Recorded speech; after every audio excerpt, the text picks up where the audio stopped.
है कि डी भुजा बीसी का मध्य बिंदु है। डी भुजा बीसी का मध्य बिंदु है।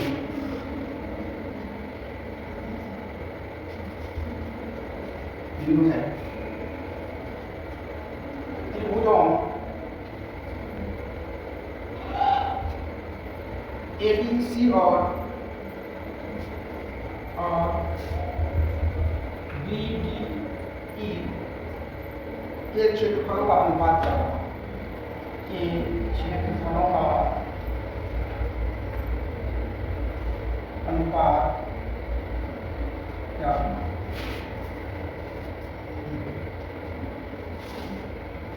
सबसे पहले समबाहु त्रिभुज बना लेते हैं ए बी सी।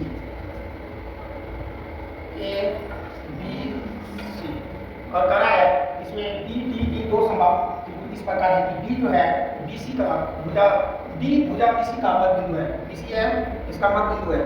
तो ये हो गया ई दे दो यहाँ पर और यहाँ पर डी दे दो, ये दो त्रिभुज बन गया।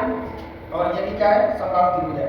ये 90 डिग्री 60 डिग्री, ये भी 60 डिग्री, ये भी 60 डिग्री, ये भी 60 डिग्री और ये भी 60 डिग्री। समझा जी। अब जो है हमको क्या करना है, लिखना है त्रिभुज या समबाहु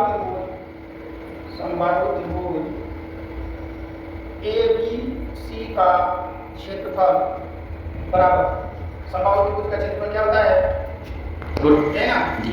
अब देखो हम जो है इसमें क्या करते हैं, AC जाए, AC को हम अगर A मानते हैं तो त्रिभुज ABC का भुजा क्या हो जाता है? A होता है ना। और यहाँ BC भी क्या होता है? तो BC जो है, अब वैसे आप अगर नहीं भी मानते हैं तो इस तरह से भी हम देख लेते हैं। देखो कैसे करते हैं, रूट अंडर तो ये हो जाएगा 3/4 गुना भुजा स्क्वायर। इसको हम लिखते हैं AC का स्क्वायर या BC का भी स्क्वायर लिख सकते हैं। हम BC का स्क्वायर लिख देते हैं, समझ आए? इसको समीकरण 1 लिखते हैं। दूसरा है अब समबाहु त्रिभुज BED का क्षेत्रफल हो जाता है इसका भी 3/4 भुजा स्क्वायर। इसका भुजा BD है, DE है और BE है। और समबाहु त्रिभुज का सभी भुजा बराबर होता है, ये हम जानते हैं। √3/4 गुना अब BC का आधा हो जाएगा BD, तो लिखते हैं BC/2 का समीकरण 2। अब जो है अनुपात अगर निकालते हैं तो दोनों को घटा देते हैं, तो हम लिखेंगे एरिया ऑफ त्रिभुज ABC बटे एरिया ऑफ त्रिभुज BED बराबर इसका क्षेत्रफल है तो √3/4 BC का स्क्वायर, BC स्क्वायर बटे इसका है √3/4 BC/2 का स्क्वायर।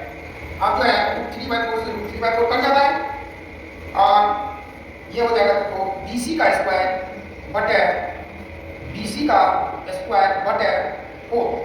अब BC स्क्वायर से BC स्क्वायर कट जाता है बटे 1 गुना